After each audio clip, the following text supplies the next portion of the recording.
계시네. 할렐루야 함께 하시네. 좁은 길을 걸으며 밤낮 기뻐하는 것 주의 경이 함께함이다. 4절 다시 나와서 합시다. 세상 모든 정욕과 나의 모든 욕망 아예 이미 못을 박았네. 어두운 밤이 지나고 무거운 짐 벗으니 주의 영이 함께함이라. 성령이 계시네. 할렐루야 함께 하시네. 좁은 길을 걸으며 밤낮 기뻐하는 것 주의 영이 함께함이라. 다같이 묵도하심으로 낮 예배를 함께 드리겠습니다.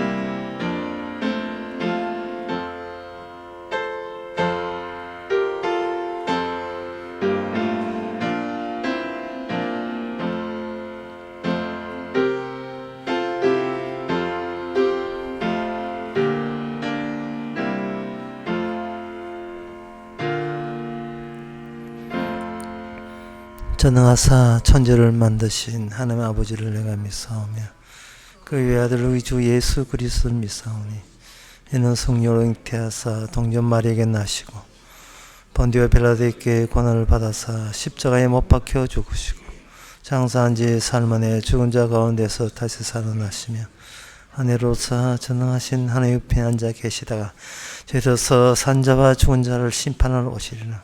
성령을 믿사오며 거룩한 공회와 성도와 서로 통하는 것과 죄를 사하여 주시는 것과 몸 대신 사는 것과 영원히 사는 것을 믿사옵나이다. 아멘.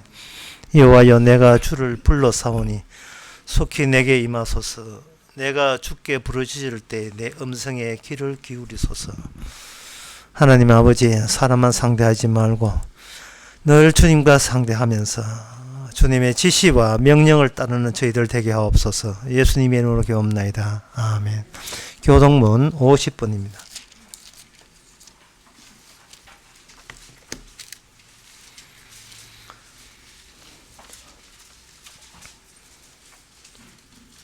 주 안에서 항상 기뻐하라. 내가 다시 말하오니 기뻐하라.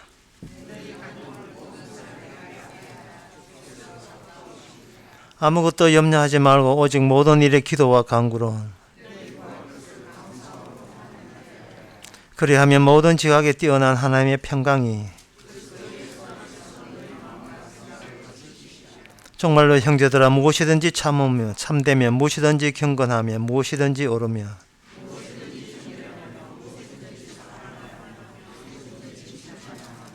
무슨 덕이 있든지 무슨 기림이 있든지 이것들을 생각하라. 다 같이 합시다. 그리하면 평강의 하나님이 너희와 함께 계시리라. 아멘. 자리에 앉으셔서 찬송가 98장 합시다.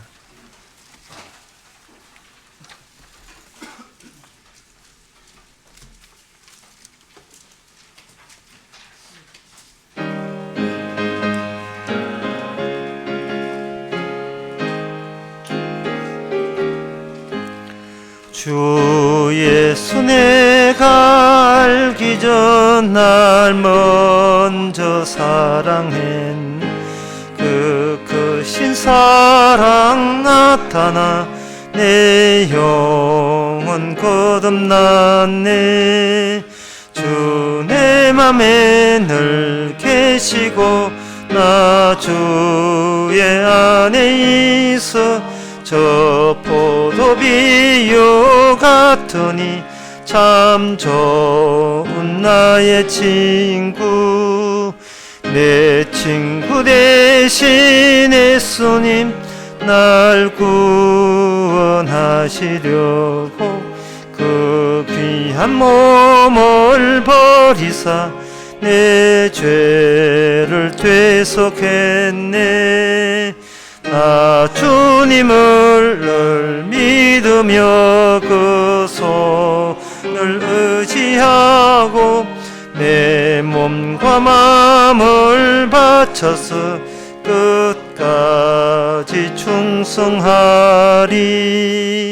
내 진실하신 친구여 큰 은혜 내려주사 날 항상 보호하시고 내 방패 되옵소서. 그 풍성한 참 사랑을 인응이 끊을 소냐. 날 구원하신 예수는 참 좋은 나의 친구. 이 시간 다 함께 기도하실 때 유재성 집사님 기도하시겠습니다.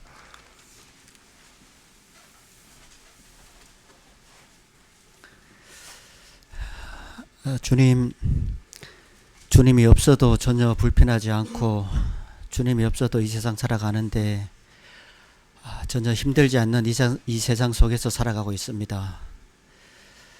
때로는 주님을 아는 것으로 인해서 이 세상 사람들을 만나고 이 세상을 살아가는 것이 좀 불편할 때도 있습니다. 그러나 주님이 없이 편안하게 살아가는, 편리하게 살아가는 이 세상보다는 주님 안에서 말씀 속에서 살아가는 것이 더 기쁘고 더 자유롭다는 것을 말씀을 통해서 알아갈 때 그 힘으로 이 세상을 또 살아가는 원동력이 되게 해 주시옵소서. 지금까지도 주님으로 인해서 불편한 환경, 낯선 환경에서 살아간 것보다는 주님으로 인해서 예수님 안에서 살아가는 낯선 환경, 불편함이 더 기쁘고 더 즐겁고 예수님 안에서 더 큰 위로가 된다는 것을 오늘도 말씀을 통해서 알게 해 주시옵소서. 예수님 이름으로 기도드립니다. 아멘.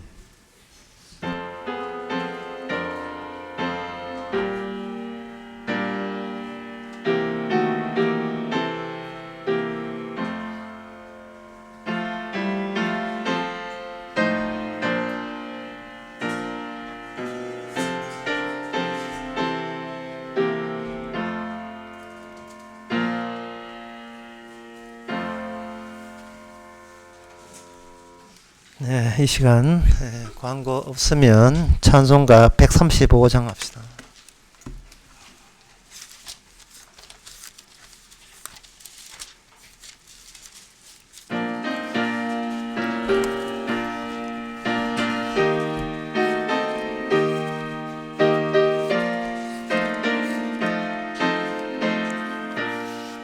갈보리 산 위에 십자가 서셔니 주가 고난을 당한 표라. 험한 십자가를 내가 사랑함은 주가 보혈을 흘리밀세 최후 승리를 얻기까지 주의 십자가 사랑하리. 빛난 멸류관 얻기까지 험한 십자가 붙들겠네. 멸시함을 받은 주의 십자가에 나의 마음이 끌리도다. 귀한 씨 어린 양이 영광 다 버리고 험한 십자가 지셨도다. 최후 승리를 얻기까지 주의 십자가 사랑하리. 빛나며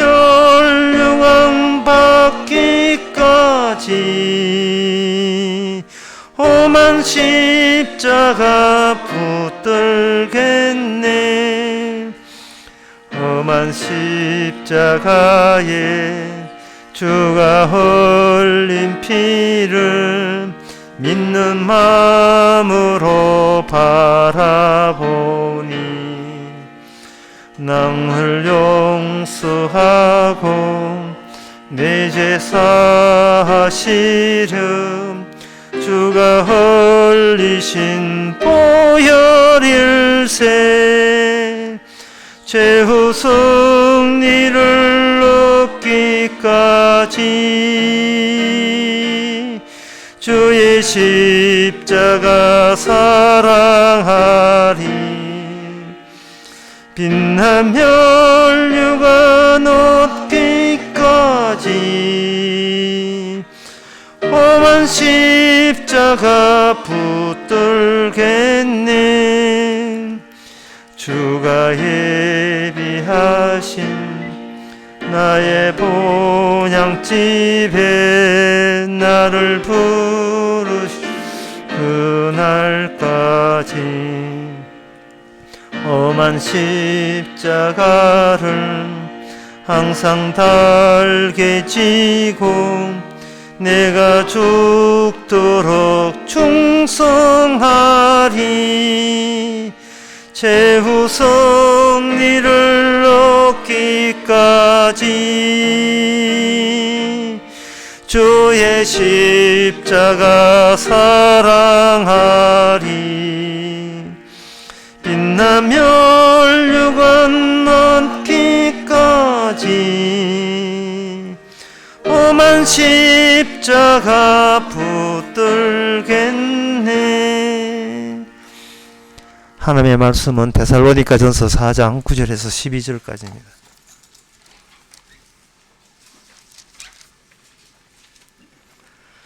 형제 사랑에 관하여는 너희에게 쓸 것이 없으면 너희가 친히 하나님의 가르침을 받아 서로 사랑함이라.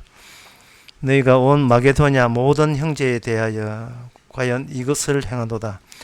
형제들아 고난하니 더 많이 하고 또 너희에게 명한 것 같이 종용하여 자기 일을 하고 너희 손으로 일하기를 힘쓰라. 이는 외인을 대하여 단정히 행하고 또한 아무 궁핍함이 없게 하려 함이라. 아멘. 형제라는 것은 예수님께서 형제가 기본입니다. 인간끼리 형제는 소용없습니다. 주님과의 형제가 되지 아니하면 그냥 친목단체가 되겠죠.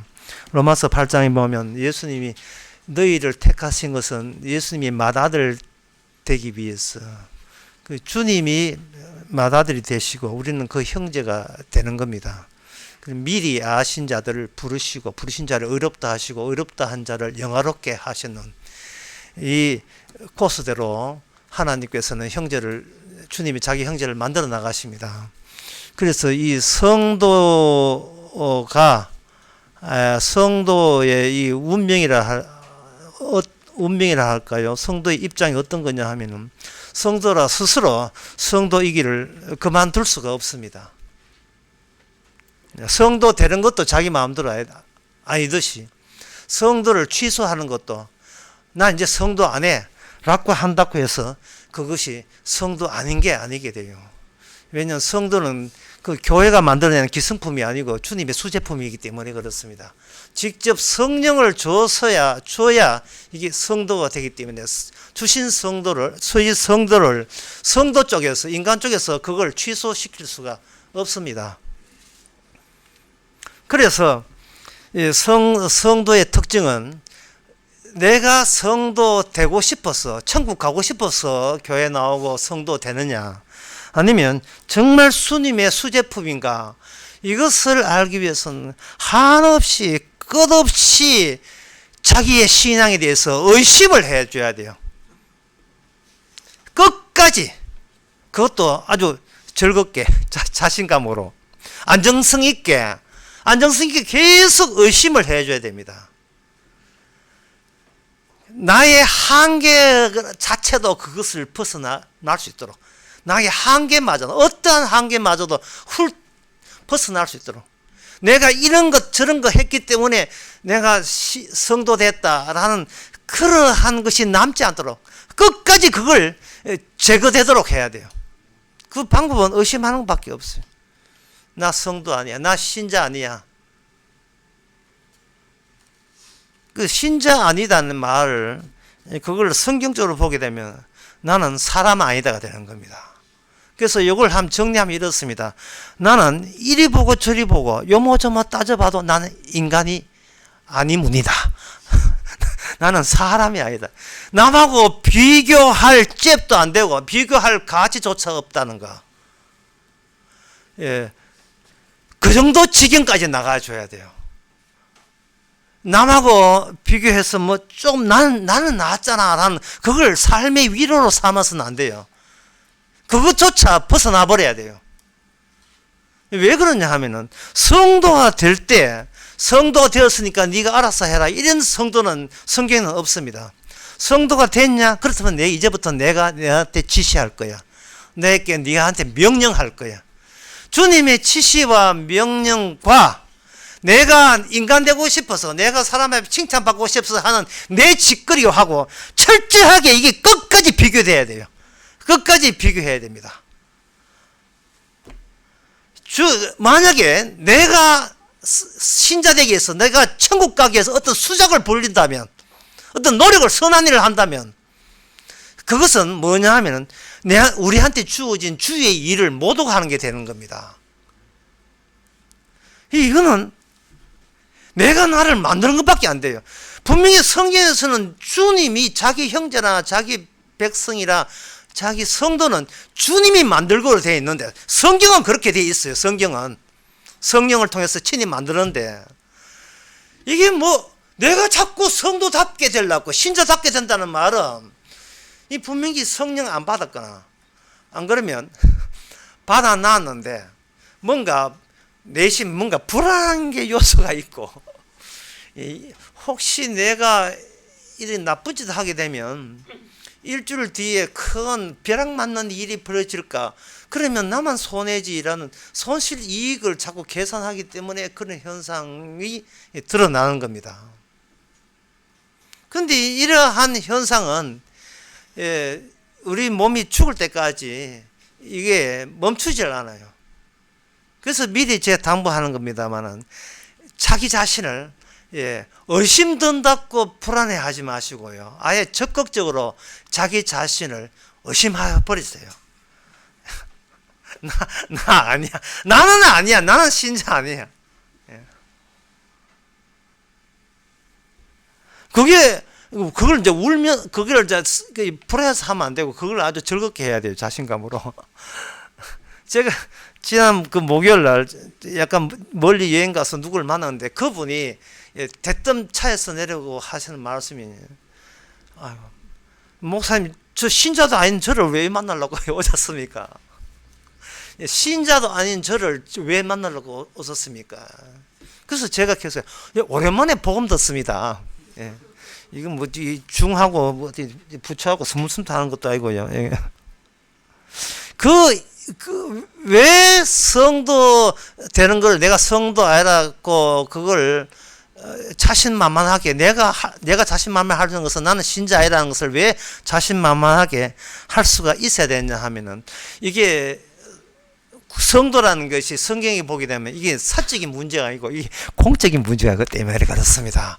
이게 내 개인적인 운명 미래에 관한 문제 아니고 전체 천국을 어떻게 주께서 만들어내냐에 관해서 우리가 휘말려 들어간 거예요. 뭐 이거 어쩔 수 없어요. 그냥 말려 들어간 거예요. 그래서 제가 여기서 공식 하나 또 만들어냈습니다. 공식 하나 만들어내서 어떤 공식이냐 하면은 나보다 위치가 더 우세하다는 공식이에요. 나보다 자리가 더 우세한 거예요. 나라는 존재가 어떻게 되는 것보다도 내가 속해 있는 이 자리가 이 자리 중심으로 하나님을 일하시는 겁니다. 위치 중심으로. 그것을 또 달리 이야기하게 되면 내가 노력한다고 내가 원하는 내가 만들어지는 것이 아니고 내가 어쩔 수 없이 주어진 그 상황, 환경, 이 환경이 나로 하여금 계속해서 성도 되게 하고 천국 백성 되게 하는 그런 낯선 환경에 우리가 속해버렸어요. 그래서 내의 결심보다도 하나님의 주신 자리가 더 힘이 센 거예요. 더 세력이 더 강한 거예요, 힘이. 따라서 내가 속해 있는 그 환경의 실제성, 진짜 그런 환경이 있는지 없는지 몰랐는데, 그걸 실제로 나보다 더 센 환경을 실제로 느끼기 위해서는 내가 노력해서 얻은 환경과 늘 대조하면서 의심하는 이 방법 외에는 다른 방법이 없습니다. 내가 조성해가는 나의 미래의 내가 만든 환경과 삶의 정황과 그거 개무시하시고 주께서 일방적으로 집어넣는 그 환경에 어떤 차이가 있음을 아실 때, 차이를 극복하라는 말이 아니고 차이 있음을 확인하는 거예요. 우린 끝까지 나는 아니니까. 우리께 뒤집어 씌운 주님의 성령의 환경이 우리로 하여금 내가 좋든 싫든 상관없이 나를 성도 되게 하고 하나님 백성 되게 한다면, 그게 더 힘이 우세하다면 우리는 그 우세한 힘에 도발해보는 거예요. 대들어보는 거예요. 반항하고 저항해보는 겁니다. 그게 의심하는 거예요. 그 여러분들이 저항하고 반항할 때 나도 이제 뭐 주님 안 믿는다 해볼까 라고 그렇게 나설 필요는 없습니다. 가만히 있으면 속에서 뭐 주님 뭐 내한테 해준 건 뭐가 있노만 생각이, 내가 주님 믿는 게 이게 지금 그냥 그 성경에 농락당한 게 아닌가, 뭐 스스로 저절로 그런 생각이 들기 때문에 그냥 가만히 계세요. 가만히 계시면 저항 안 하고 싶어도 매일같이 주어진 삶 속에서 하나님께 분노하고 하나님께 반발하고 그런 생각이 들 겁니다. 제가 지금 목요일날 경상북도 북쪽으로 이렇게 올라갔었는데 그게 파도가 굉장히 쳤어요. 파도 쳤는데 파도를 가만히 보고 있으니까 참 이런 좋은 점이 있어요. 그 파도가요, 넉달같이 해변가에 있는 나에게 막 달려들었어요. 납니다. 왜? 아무도 없으니까. 그 넓은 거기 바닷가에 내가 달려드는데, 달려들어봤자 내 발 코앞에서 씩씩거리면서 있다가 쑥 물러가요. 좀 있으니까 또 큰 파도 소리를, 부서진 소리를 내면서 또 달려듭니다. 또 물러가요.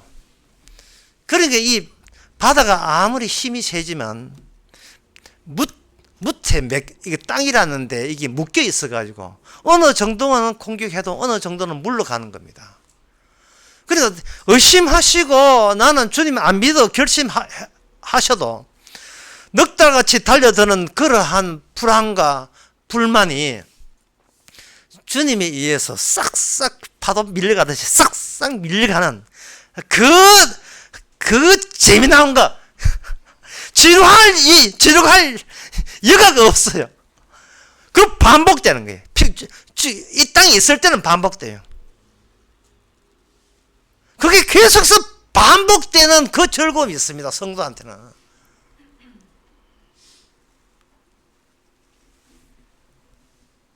그래서 우리가 이게 구원받는 게 이게 운빨이구나.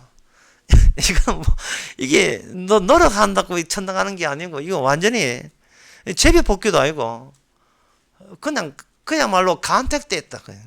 성경에서는 선택됐다 하죠. 선택되었다는 겁니다. 자기 자신이 바로 세상에 대해서 얼마나 좋아하고 자기가 스스로 자기를 생존하려고 노력하는 것, 이 나의 모습을 예수 감추지 마세요. 그걸 오히려 노골화시키기 바랍니다.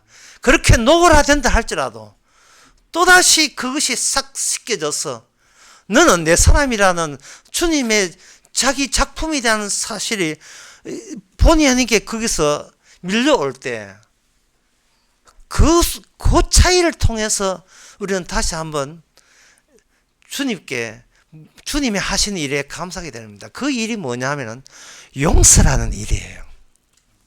용서가 되려면요, 내 쪽에서 뭘 감추지 말고 주님의 대드는 악마적인 그 품성을 유감없이 노골적으로 이걸 까발릴 필요가 있습니다.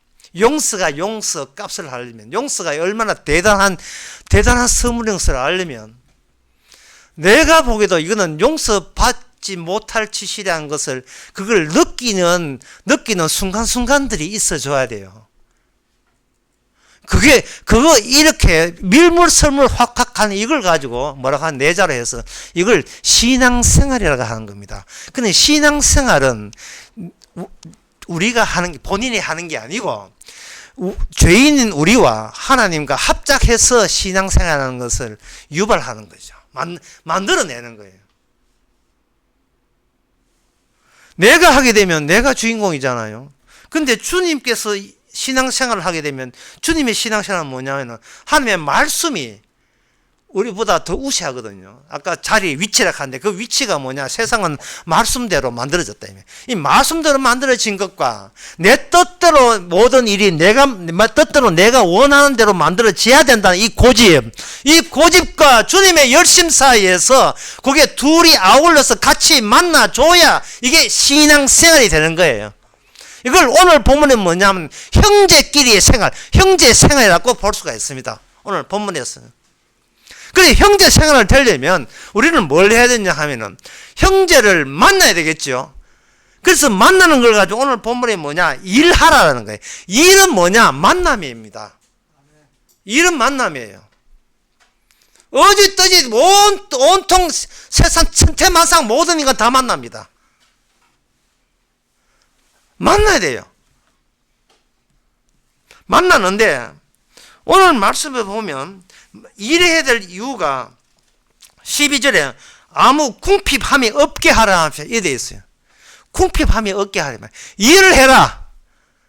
일을 하게 되면 궁핍함이 없게 해줄게 라고 주께서 말씀하시는 거예요. 주께서 사도 바울을 앞장서서 이야기를 하시는 거예요.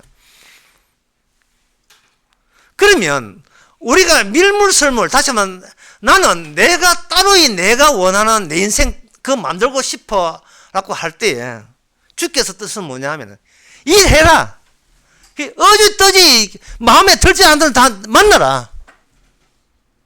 만나는데 그 만나는 목적이 뭐냐 하면 쏘미더 머니, 나에게 돈을 보여줘. 나를 궁핍하게 해줘. 하게 만들지 말고 돈을 줘. 돈을 벌기 위해서는 만나야 되는 거예요. 그 돈 벌기 위해서 만나면서 인간은 자기 본색 다 튀어나옵니다.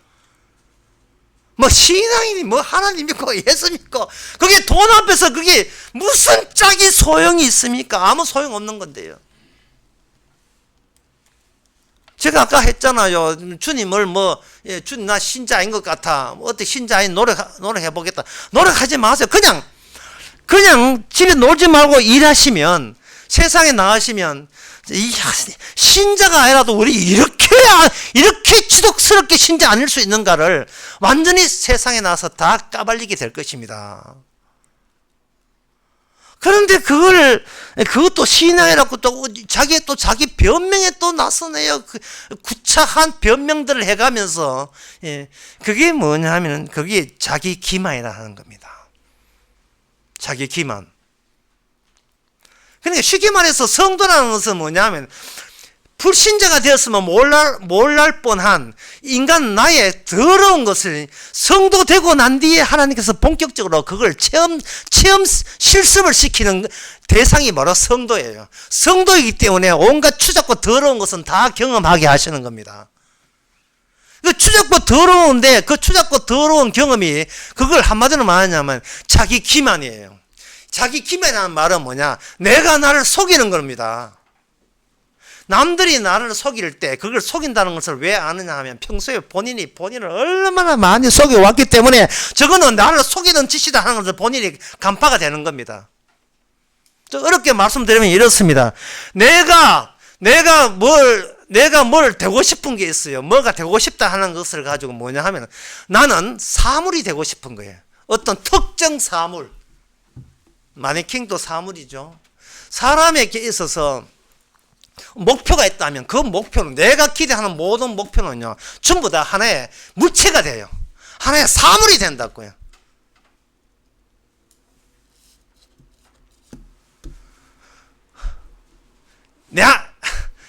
내한테 하나의 그건 마네킹 같은 거예요. 어릴 때 같으면 인형 같은 거예요. 인형 같은 거예요. 내가 되고 싶은 그거는. 그래서 인간은 자기 자신을 어때 고정된 멋있는 인형으로 내가 되고 싶은 겁니다.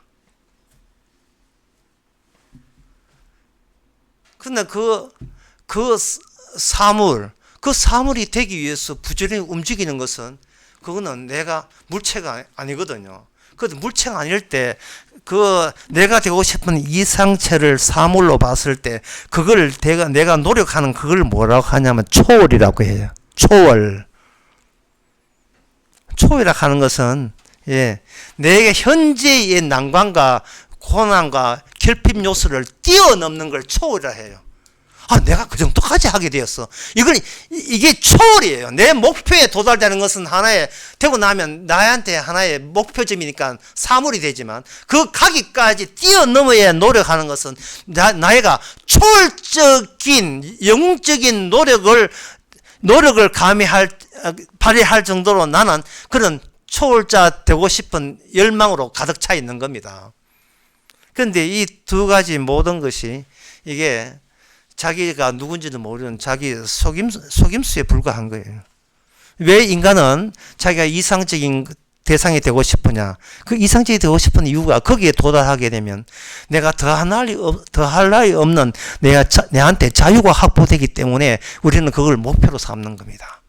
교회에서 부교육 전도사가 부교육자에서 당회장 목사 되고 싶은 이유가 뭐냐 하면 당회장 되게 되면 자기가 얻고 싶은 자유를 다 확보하기 때문에 그렇다. 이렇게 생각하는 게 자유. 뭐든지 자기 말발로 다 움직이는 그 자유 있죠. 내 하고 싶은 다 움직이는 자유. 근데 그 당회장은 그전에는 하나의 물체가 되기 때문에 하나의 사물이 돼요. 되기만 하면 된다고 생각해. 내가 어떤 마네킹이나 인형을 가지고 있으면 내가 갖는 게 된다고 그렇게 오해한 겁니다. 막상 당회장을 하고 난 뒤에 책임이 주어진다는 건 생각 안 하고 되기만 하면 그만이라는 거예요. 인간은 이처럼 계속 어떤 목표를 정하고 그 목표를 달성해서 초월해 나서는 존재. 이것이 자기 기만이에요. 자기를 속이는 겁니다. 왜냐하면 나라는 것은 이거는 어려운 게 아니고요. 이거 솔직하게 이야기하는 거예요. 이거는 우리 자신을 솔직하게 보자는 거예요. 나라는 것은 뭐냐 하면은 거울에 비춰보면 나는 몸이잖아요. 여기 나라는 게 없어요. 나가 없으면 초월이라는 것도 없다 이 말이죠. 자기가 지어낸 거예요. 그러면 인간은 지어낸다는 말은 과거보다 더 나은 미래를 생각한다는데 그 과거 미래를 생각하려면 과거를 기억해야 될 거 아닙니까? 또 기억이라는 게 뭐냐? 기억이 뭐예요? 기억이 만들어져서 내가 되는데 그럼 내가 만들어진 기억은 뭐냐? 기억은 전화 펄스의 서열이에요.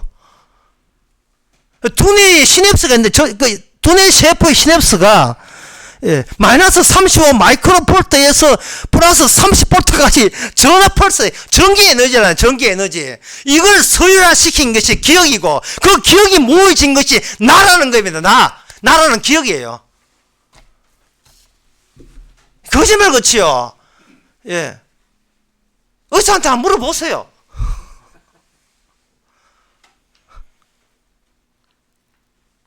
기억 안 돌아올 때는 그 전기 다리미 같은 거 푹푹 하잖아요. 돌아와라. 가슴 막 푹푹 하잖아요. 충격 줘가지고. 정신에. 초월이 어디 있습니까? 그런데 자기의 과거 기억이 만들어낸 조작된 환상이죠. 그리고 또 인간은 이게 육체로 된 인간이기 때문에 되고 싶다 하면 뭘 놓쳤냐 하면 자기 몸이 쇠퇴한다는 걸 자꾸 감안 안 해요. 자기 몸이 놀러 가도 힘들으면 운전 못하면 놀러 가도 못 가잖아요. 자기 몸이 그만큼 쇠퇴한 거예요. 그제 옛날에 갔다 온 사진만 꺼내오고 있다 이 말이죠. 그럼 쇠퇴는 뭐냐 하면은 그 힘줄의 근력과 인장력을 이야기하는 겁니다.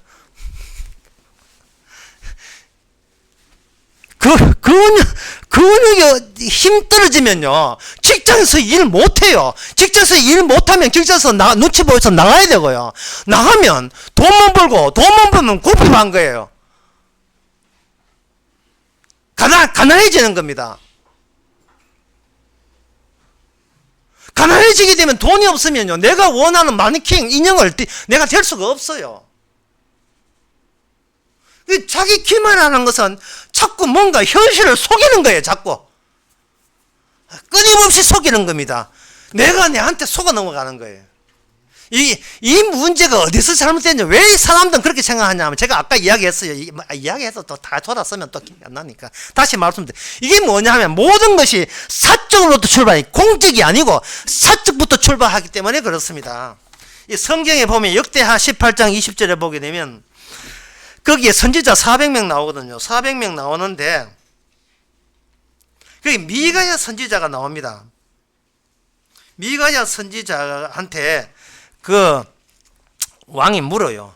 우리 전쟁에서 승리할 수 있겠느냐라고 이제 물으니까 여호사밧이 유다 왕이 그 미가야 선지자 물었어요. 문데 그 전에 다른 선지자들이 말 좋게 해라. 지금 초월하려고 하잖아. 지금 초월하고 내가 승리한 왕이라는 그 사물체, 그걸 적자조절을 하거든요. 그 사물체, 완전 물체 덩어리, 그게 내야. 나는 모든 정상을 다 가졌어. 왜? 그래야 내 모든 자유를 다 확보하기 때문에. 인간은 자유 확보, 신이 되는 게 목표예요. 신이 되려면 힘을 최한도로 끌어당겨서 내가 뭐든지 할 수 있는 존재가 될 때 인간은 자기 더 이상 희망사항은 필요치 않다고 생각하거든요. 그래서 선지자께 물었다 이 말이죠. 그 선지자께 왜 묻습니까? 여러분, 성경은 모든 걸 미리 알려줘요. 우리가 성경을 봐야 될 이유가 내가 모르는 모든 일을 미리 알려주기 때문에 성경을 봐야 됩니다. 그 예언을 보고 뭐가 되냐 물으니까 그 미가야 선지자가 그 예언을 하면서 어떻게 된다고 이야기를 하는 게 아니고, 참 이런 게 참 어려워요. 성경에 보면 당신은 얘한테 물었으니까 젊게가 이래 나왔습니다, 이렇게 하면 그 점쟁이고요. 선지자는 그렇게 이야기하는 게 아니에요. 당신이 내한테 묻는 그것이 천상회의에서 악마가 사탄이 인간을 거짓말 떼스러 전부 다 장악되기 위해서 거짓말한 그것이 당신의 물음으로 내한테 도착했습니다. 뜻이. 내 앞으로 어떻게 되겠습니까? 내가 성공하겠습니까? 실패하겠습니까? 부채도사듯이 그렇게 하는 그 물음 자체가 하나님 앞에 있는 사탄이 인간으로 하여금 공적인 일을 못하고 사적인 일에 스스로 매여 살도록 그렇게 꽁꽁 묶도록 거짓말형을 보냈기 때문에 당신은 나에게 그런 질문을 했습니다. 그러니까 당신 소원대로 당신은 승리할 겁니다. 표정을 본 여호사밧이 화가 나가, 네가 언제까지 바른 말을 할래? 언제까지 바른 말 할래? 언제까지 내가 원하는 답변을 줄 것인가? 옆에 있는 또 가짜 선지자는 막 기사대기까지 때리고 여기 미가의 뺨을 쳐버렸어요. 이 미가가 맞는 이 신체적인 학대, 이것이 그대로 다 집합된 것이 뭐냐? 십자가 상에서 예수님이 당했던 그거예요. 그런데 우리는 그 십자가를 믿는다 하거든요. 십자가는 뭐냐면은 우리가 얼마나 기만적 존재인가를, 나를 속이지 않으면 하루도 못 살아가는 존재인 것을 알려주는 게 십자가. 그 십자가에서 나온 영이 성령이에요.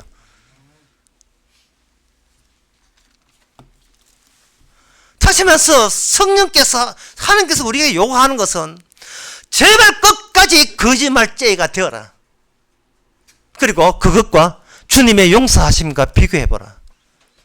네가 무슨 죄에 대해서 용서받았는지를.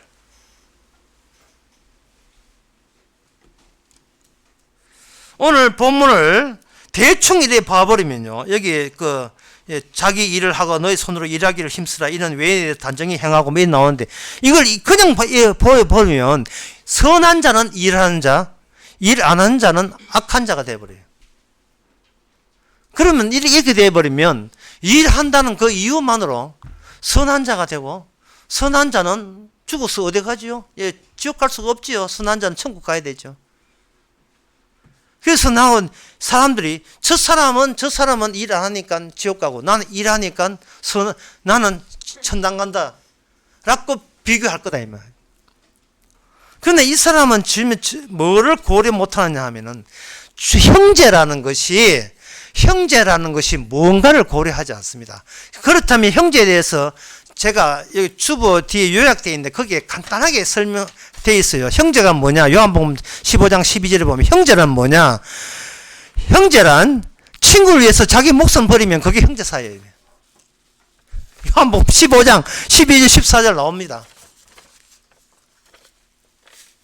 형제란 친구를 위해서 자기 목숨을 버리는 거예요. 주님께서 이 말씀 하시는 이유는요. 이런 말을 한, 이 진리에만 한 나에게 너희들이 실제로 인생을 살면서 안 됨을 확인하고 내한테 달려들으라는 뜻이에요. 내한테 달려들어라. 요한일서 3장 16절은 그 못지않게 주님께 달려들 말씀이 또 나옵니다. 요한복음 3장 16절 15절부터면 그 형제를 미워하는 자는 살인하는 자니 사람 죽이지도 않았어요. 칼 들지도 않았어요. 그냥 미워만 해도 살인자예요. 형제를 미워하는 자는 살인하는 자니 살인하는 자마다 영생이 그 속에 있지 않고 네가 뭐 천국을 가? 네가 뭐 천국 백성이라? 네가 형제를 미워했는데 뭐 천국 간다고 누가 그런 거짓말 해? 형제를 미워하는 자는 살인하기 때문에 살인한 자는 영생이 그 속에 있지 아니한다. 우리가 아는 바라 16절 그가 우리를 위해서 목숨을 버렸었으니 우리가 이같이 사랑을 알고 우리도 형제를 위해서 목숨을 버리는 것이 마땅하니라. 형제를 위해서 목숨을 버리지 아니하면 천국 못 간다 이 말이에요. 이 정도 하면 달려들만 하잖아요. 주님한테. 네. 하도 우리가 성경을 안 보고 목사 설교만 들었더니 대충 그냥 대충 해도 전당 가는 줄 알았는데 성경 바라보면 그게 아닙니다. 예, 형제를 뭐 쥐고 때리고 아니 미워만 해도 예, 그 사람 속에는 영생이 없고 그 사람 속에는 진리가 없고 그런 겁니다. 왜냐하면 주님이 없는 형제, 없는 친구를 만들기 위해서 먼저 자기 목숨부터 내놨기 때문에 예, 그 목숨 내놓은 주님과 동일하게 목숨 내놓지 아니하면 너희들에게는 예, 영생이고 천국이고 예, 게임 오버 끝났어요. 예, 예, 계약 끝났습니다. 계약 성립 안 됩니다. 이 어쩔 거예요. 이 사태를 뭐 사태가 어쩔 거 뭐고 이 사태를 어쩔 거다 할 필요가 없어요. 왜냐하면은 성경에서 이 말씀을 하는 것은요 우리로 하여금 항상 바닥부터 새로 시작하자는 겁니다. 바닥부터. 성도다 행사하지 말고, 예. 나 같은 것은 성도 아닙니다. 근거가 여기 성경에 보면, 성경적 근거에 보면 나는 절대 성도 될 수 없습니다. 그것부터 생각하고 성경 보시기 바랍니다. 그렇게 성경을 볼 때 나는 성도 될 수 없어. 나는 신자가 아니야. 그거 확인 차원에서 성경을 보시기 바랍니다. 그래야 성도하는 게 하나의 사물체가 안 돼요. 성도라는 것을 되기 위해서 노력하는 게 그게 초월이 아니기 위해서 그렇게 하는 거예요. 초월과 이 하나의 그 사물은요, 이거는 기만이에요. 자기 기만, 자기 속이는 겁니다. 주님은 우리의 노력에 속아 넘어가지 않습니다. 우리의 신앙생활에 속아 넘어가지 않습니다. 그런 수념은 수도사나 하세요, 그 사람들을.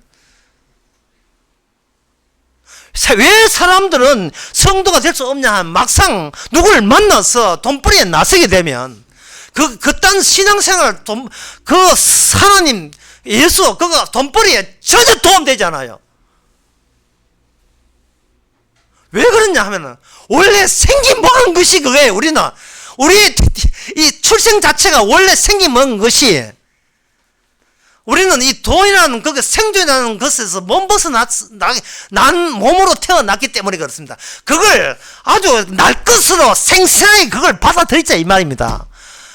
그것도 못해요. 그거 다 지금 하고 있으면서 왜 그걸 목 산다는 눈을 눈총을 두지 마세요. 지금 여러분 잘하고 계시는 거예요. 예, 지옥 잘 가고 계시다 이 말입니다. 자, 이제 사람이 일하는 것은 절대로 자신의 포부와 희망을 포기 못할 게 사람이 일이다. 그리고 형제 같은 소리 하고 있는데 내 살기 위해서 형제도 잡아먹는 거예요. 그 형제도 잡아먹히는 대상 중에 누가 포함되어 있는가? 예수님도 다 포함되어 있어요. 나를 위해서 잡아먹을 걸 잡아먹는 거예요. 심지어 달도 월식하고요. 해도 일식해요. 삼켜지는 거예요. 걸렸다 하면 다 삼켜버리는 거예요. 자, 그러면 제가 이렇게 인간의 일하는 걸 이렇게 설명했으면 그러면 주의 일은 뭐냐?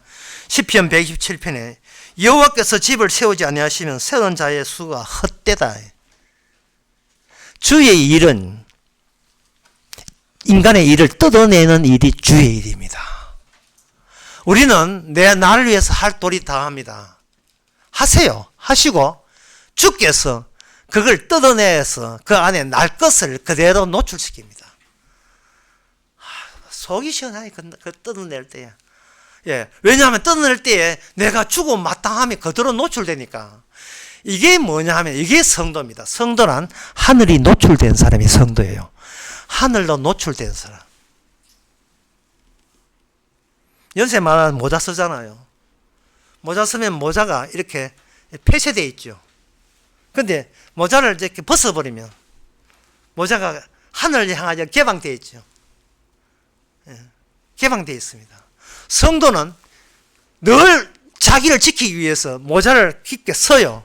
선데 주님께서 나 자신을 고상함과 건전함을 유지하기 위해서 그 모자를 주께서 벗겨버립니다. 벗겨버리면 죽은 해고이라는 사실을 그대로 처음부터 이거는 죽으로 간다는 그러한 성질 머리하고는 그걸 그대로 노출시켜버려요.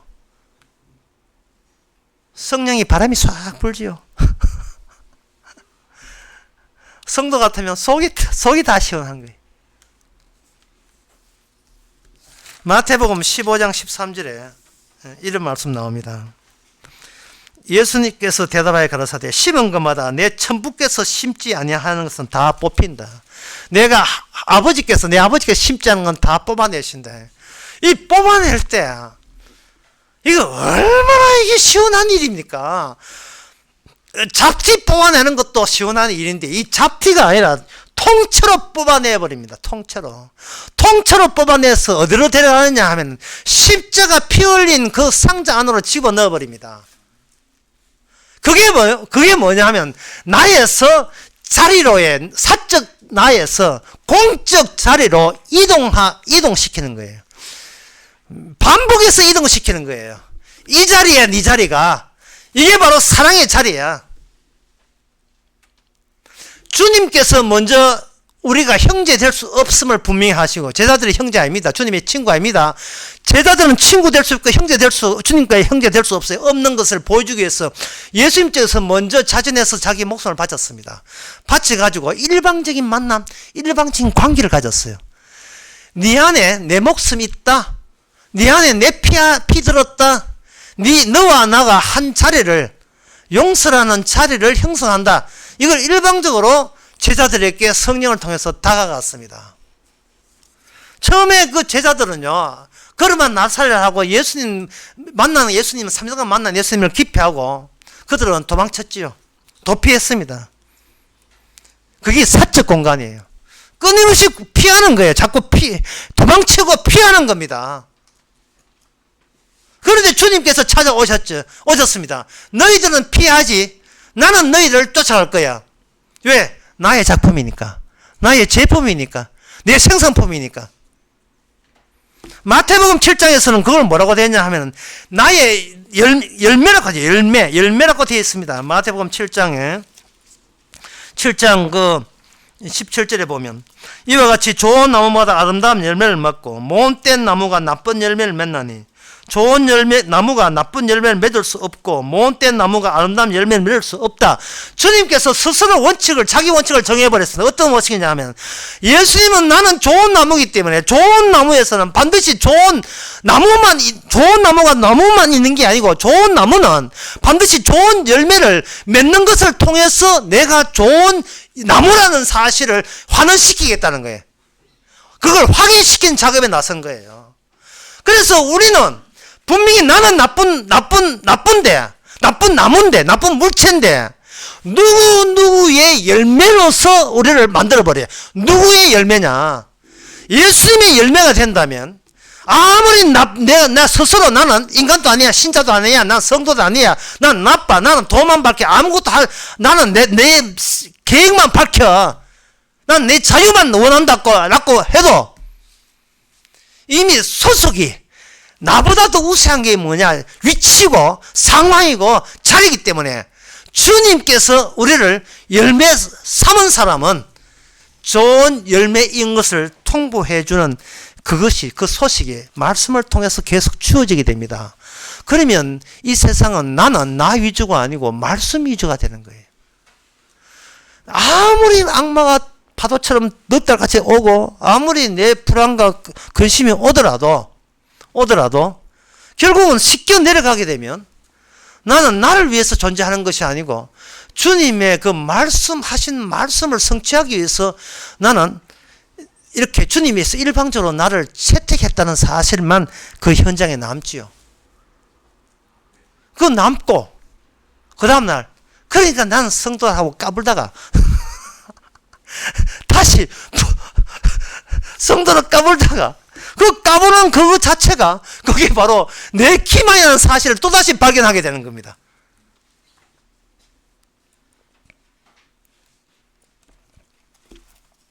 기만이라는 것은 사람이 자기 기만을 하는 것은 뭐냐? 자기에게 미련을 가지고 자기의 예착을 갖기 때문에 나에 대한 예착, 나가 없는데 나는 그냥 쇠퇴하는 몸, 근육으로 만든 골조로 되어 있는 이게 몸에 불과한데 여기서 나라는 게 생겨가지고 내가 신처럼 되고자 천국 가고자 어떤 초월성을 자꾸 발휘하는 거예요. 성경에서 천국 백성이니까 저게 나야 하고 자기가 노력을 하는 거예요. 그게 뭐냐면 자기 사적인 자기 미련이고 예차이고 집착입니다. 철저한 집착이에요. 그 집착했다는 증거가 어디 있느냐? 증거가 바로 운다는 데 있어요. 예. 운다는 데 있는, 사람이 운다는 것은 자기한테 그렇게 미련이 많고 자기 연민이 강하다는 거예요. 누가 뭐래도 나는 나밖에 모르는 자기한테 반해버린 나르시시즘에 빠진 것이 그 모습입니다. 그런 존재가 세상에 나와서 일을 하면서 뭘 하면 돈을 밝히게 되는 겁니다. 궁핍을 면하기 위해서 하지요. 그럼 궁핍을 면하는 가장 좋은 방법은 궁핍과 멀리 떼어놓는 수가 제일 좋은 수겠죠. 그러면 뭐냐면 현재 궁핍을 하지 않더라도 궁핍한 것을 미리 예상해서 미리 돈을 많이 축적하는 방법이 내가 나를 지키는 아주 제대로 된 코스라고 여기는 겁니다. 그게 뭐냐면 자본주의라고 이야기하는 겁니다. 자본주의는 본격적으로 19세기부터 시작한 거예요. 그전에는 뭐냐 하면은, 그전에는 기도하는 계층, 두 번째 싸우는 계층, 세 번째는 수고하는 계층. 기도하는 그 계층은 성직자 계층. 프랑스 같은 경우에 19세기에 3%가 국가의 모든 90%를 재산을 다 갖고 있었습니다. 그 다음에 싸우는 계층은 뭐냐 하면 귀족들이에요. 그거는 무사들, 귀족들. 기사계급들. 그것도 한 7%밖에 안 돼요. 나머지 90% 이상은 수고하는 자들. 그런데 왜 수고하면서도 왜 수고하지 않는, 기도는 하고 싸움질 하는데 왜 그렇게 다 거기에 꼼짝 못하고 있었는가? 그 당시에 이 상황이 뭐냐 하면은 모든 국가의 질서는 하나님이 주신 질서대로 사는 것이 인간의 운명의 팔자다 라고 그렇게 중세시대 때 소위 신학으로 그렇게 전부 다 이데올로기로 접수당한 거예요. 세뇌받은 거예요. 내가 이렇게 몸 빼고 공부하는 거 다 팔자인데 뭐 하나님이 주신 팔자인데 여기에 충실하면 난 죽어서 천당 간다는 거예요. 그러니까 이게 하나님의 신학과 하나님의 말씀을 정신이 있다는 자체가 이게 뭐가 빠졌냐 하면은요, 의심하는 걸 빠뜨리는 거예요. 의심하는 걸. 내가 신자 아니라는 그 경우를 다 빠뜨린 거예요. 그냥 환상 속에 있는 겁니다. 나는 신자다. 교회에 등록했으니까 신자다. 성만찬은 신자다. 저 신부가 내보고 신자래. 그래서 신자다. 그런 판타지 속에 놓여 있었던 겁니다. 그게 뭐냐면 내한테 유리한 상황이라고 한 거예요. 그 상황에 대해서 끝까지 그걸 의심해 봤어야 돼요. 그 한계를 뛰어넘어야 돼요.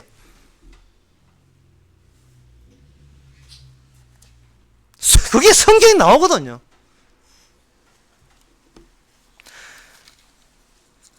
예수님께서 우리를 용서하셔서 신자가 되었다고 그냥 그 이야기만 하신다면 디모데전서 6장 그런 말씀은 우리에게 주실 필요도 없습니다. 디모데전서 6장에 보면 이랬습니다. 6장 13절에 악한 사람들과 속이는 자는 저희들 악하여지고 속기도 하고 속기도 하나니 그러므로 너는 배우고 확신은 내 거하라. 그 디모데 후서 3장이고요. 디모데 전서에 보면 7절에 보면 6장 7절에 우리가 세상에서 아무것도 가지고 온 것이 없으며 또 아무것도 가지기 못하리라. 우리가 먹을 것과 입는 것을 있은즉 족한 걸로 알지리라. 부활을 하는 자는 시험과 업무와 여러 가지 어리석고 해로운 정력에 떨어지나니 라는 말씀을 들을 때에 사람들은 꼼수를 쓰는 거예요. 그래 나는 뭐 배운 것도 재주도 없기 때문에 뭐 세상에 나가지 말고 기도원이나 해가지고 기도나 하면서 그래 나 입는 걸 먹는 걸 족한 줄로 압니다 라고 한다면 성경에서는 그런 사람을 가가지고 자기 일을 안 하는 사람이 되어버려요. 자기 일을 해서 궁핍을 면하기 위해서 세상에 나가서 다른 사람을 어지떠진 만나서 어떤 만나서 돈 버는 노력을 해야 되는데 해야 내가 이거 신자도 아니고 완전 개파이구나 그걸 알아야 되는데 그걸 안 하고 그 일을 하기 싫어가지고 어디 가냐면 기도원에 기도만 한다고요. 기도만 하고 약초나 해가지고 그래가지고 장난에 팔기도 해가 이래 살면서 또 정난에가 또 약초 값 내려갔다고 화는 또 왜 그래 내는지 지가 초월하다가 왜 실패해버려요.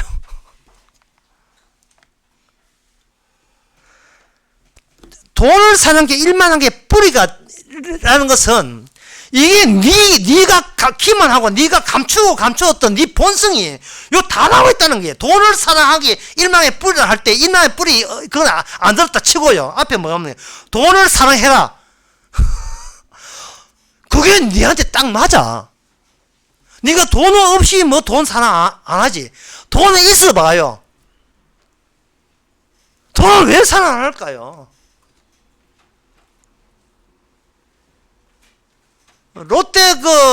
롯데타워 그 꼭대기에 우리나라에서 제일 비싼 그 집들이 있어요. 407억 8천만 원. 아니, 207억 8천만 원인가. 전망 뷰 좋아요, 그게. 그리고 저 해운대도 마찬가지고, 해운대 거기 고층 빌딩도 그렇게, 복층으로 된 아파트 가면 거기 좋습니다. 그런 집에 살면서 주여 그냥 나 이런 거 다 필요 없고요. 그냥 말씀으로 족합니다. 라는 생각이 일단 그 집에 한번 살아보면 그런 생각이 나오는지요. 지금 안 살아보여 우리는 뭐 편하고 하는데 아직 우리가 그만큼 멀은 거예요. 우리 자신의 신앙이라는 것이 내가 이리 보아도 저리 보아도 어떻게 봐도 진짜 신자 아닌 건 맞다는 그걸 절감할 때까지는 아직 우리는 더 나를 초월해서 위대한 신앙이 되려는 그러한 어리석음은 계속 돼야 되는 겁니다. 계속 해야 돼요.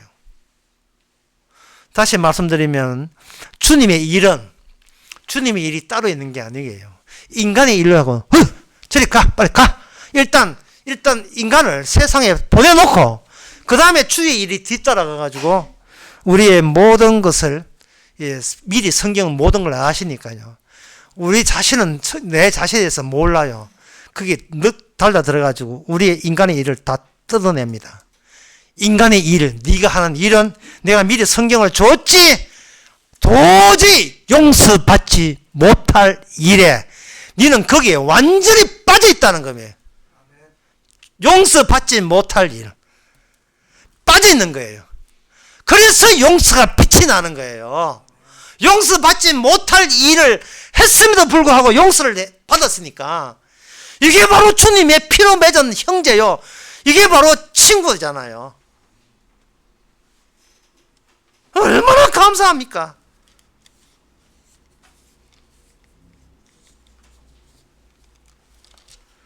프랑스 때는 사람들이 혁명을 1780 혁명을 일으켜 가지고 프랑스 그 혁명 반란군이요. 교회 모든 부동산을 전부 다 국고에 환수해 버렸어요. 국고에 환수해 가지고 이제는 90%라 걱정하지 마라. 너희들은 재산은 가지게 되었고 너희들은 이제 배불리 먹었다. 그런데 환수하는 게 전부 다 부동산이라 현찰이 안 되네요. 그래서 아시냐라는 그 프랑스 혁명군에서 채권을 발행했는데 아사냐는 채권인데 이 채권이 정부가 믿을 수가 없어서 폭락을 3%까지 폭락을 했습니다. 그래서 프랑스 혁명한 것이 뭐냐 하면 이거예요. 부동산을 그 다음부터는 헐값에 팔기 시작했습니다. 정부가 보유한 부동산을 팔기 시작하니까 농민들은 돈은 없지만 다음에 갚을게 하고 부동산을 사니까 부동산 값이 그 다음부터 인기가 높아가지고 부동산을 뛰니까 처음에 샀던 비용 다 제하고도 이 농민들이 부자가 된 겁니다. 정말 이게 주의 일입니까? 그 재미, 부동산 아파트 사가지고 팔아먹으면 중소기업의 과장, 부장 월급 100날 해봐야 한 방 치면 전부 다 퇴직금 10배 나온다는 걸 안 이상 과연 이것을 스스로 포기할까요? 저는 여러분께 당부합니다. 포기하지 마세요. 그게 여러분 본성입니다. 그 본성 포기하지 마세요. 뭐 포기했다고 주의 일이 아닙니다. 주님이 떠나가는 것은 피로써 우리가 용서받지 못할 자는 우리의 진짜 내 모습에 대해서 용서가 덮치는 것이지 내가 알아서 내가 천국 가는 초월자 되겠다고 중간에 기만적으로 요령 부리지 마세요. 그거는 신앙을 흉내내는 것이 신앙 아닙니다.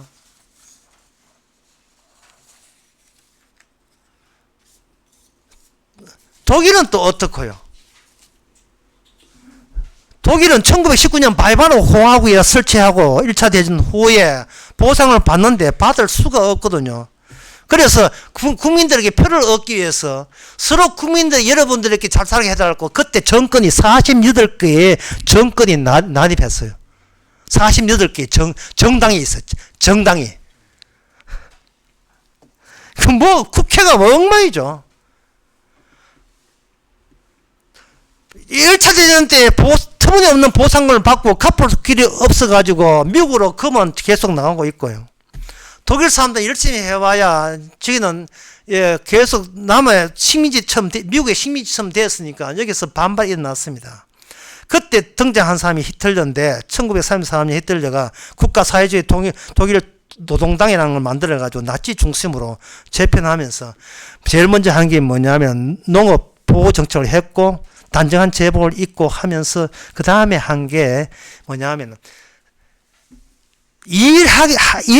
하고 싶어도 일을 못하는 자들을 제거하기 시작했습니다. 그때 여호와 정인 1400명 죽었습니다. 여호와 정인. 왜? 여호와 정인은 정부 시책에 반박 도전하는 무정부주의자잖아요. 잘라내고 그 다음에 고아 그리고 장애자 그리고 이런 사람 정신병자 가스실해야 다 집어였어요.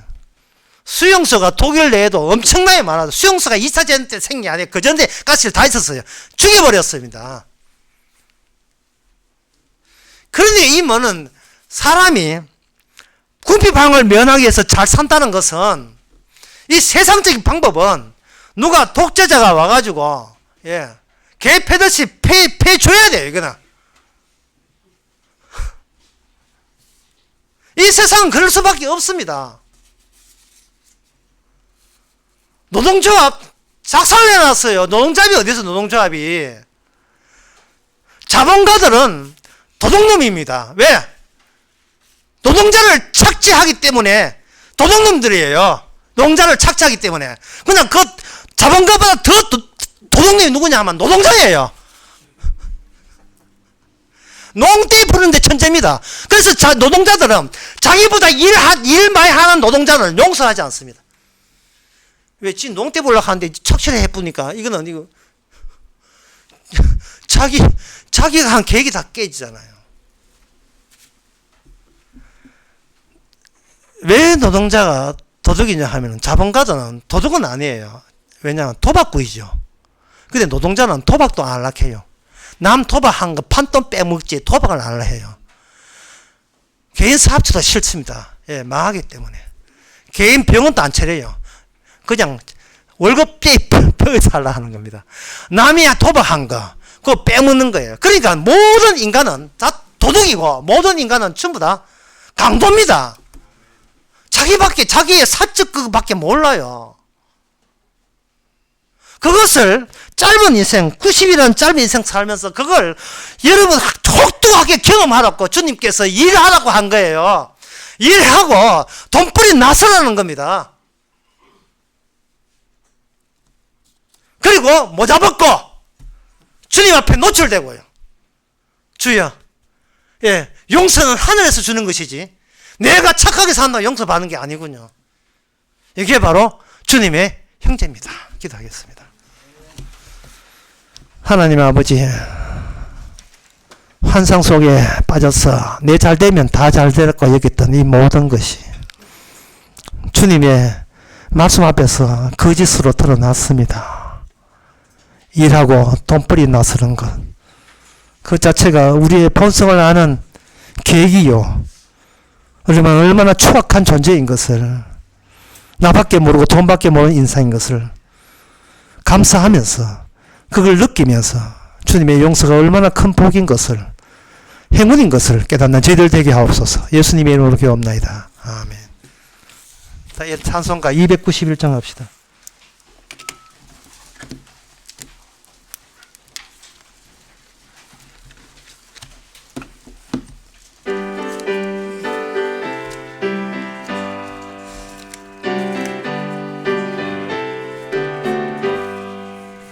날빛보다 더 밝은 천국 믿는 마음 가지고 가겠네.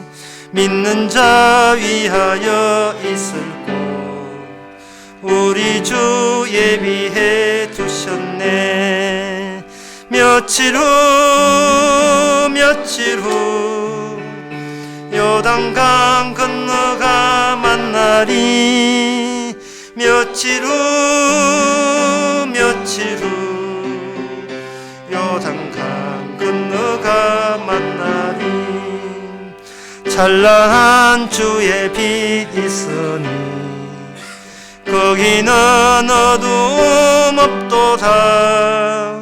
우리들 거기서 만날 때 기쁜 나 서로가 대하리. 며칠 후 요단강 건너가 만나리. 며칠 후 요단강 건너가 만나리. 이 세상 작별한 성도는 하늘에 올라가 만날 때 인간의 괴로움이 끝나고 이별의 눈물이 없겠네. 며칠 후 며칠 후 요단강 건너가 만나니 며칠 후 요단강 건너가 만나니 광명한 하늘에 계신 주 우리도 모시고 살겠네.